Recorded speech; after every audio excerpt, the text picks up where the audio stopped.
Election code వచ్చిన తర్వాత కూడా వాలంటీర్ల ద్వారా 62 లక్షల మంది అవ్వాతాతలకు పెన్షన్ల పంపిణీ అనేది అత్యంత దుర్మార్గం, అనైతికం. దీనిని ఎట్టి పరిస్థితుల్లోనూ ప్రతి పొలిటికల్ పార్టీ కూడా ఖండించాల్సిందే, అడ్డుకోవాల్సిందే. ఎందుకంటే వాలంటీర్లే వైఎస్ఆర్సీపీ కార్యకర్తలై అవ్వాతాతలందరికీ కూడా వైసీపీకే ఓటు వెయ్యమని చెప్తారు కాబట్టి వారిని అడ్డుకోవాల్సిందే. కానీ ఈ ప్రాసెస్లో భాగంగా టీడీపీ చాలా భయంకరమైన తప్పు చేసి చావు దెబ్బ తిన్నదని చెప్పక తప్పదు.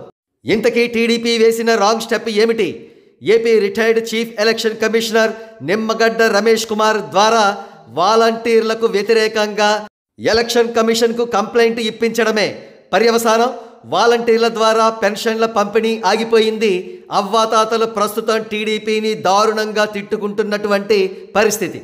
అసలు టీడీపీకి ఈ దరిద్రానికి కారణం నిమ్మగడ్డ రమేష్ కుమారే అంటున్నారు రాజకీయ విశ్లేషకులు. అదేమిటి? ఎలక్షన్ కమిషనర్కు వాలంటీర్లకు వ్యతిరేకంగా కంప్లైంట్ ఇవ్వడమే పాపమా, నేరమా అని మీరు ప్రశ్నిస్తూ ఉండవచ్చు.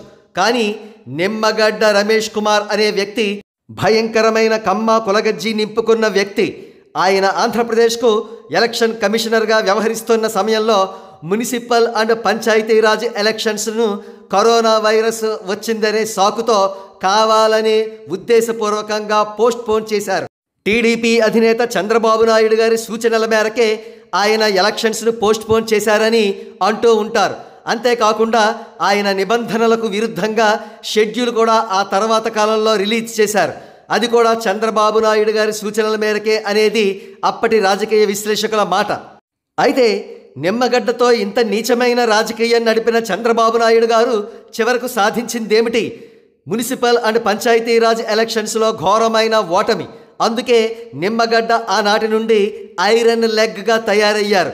అందుకే నేడు వాలంటీర్లకు వ్యతిరేకంగా కంప్లైంట్ ఇవ్వడం వల్ల టీడీపీకి ఆయన దరిద్రం చుట్టుకుంది. ఆయన ఐరన్ లెగ్ మహిమ అంత పని చేసిందన్నమాట.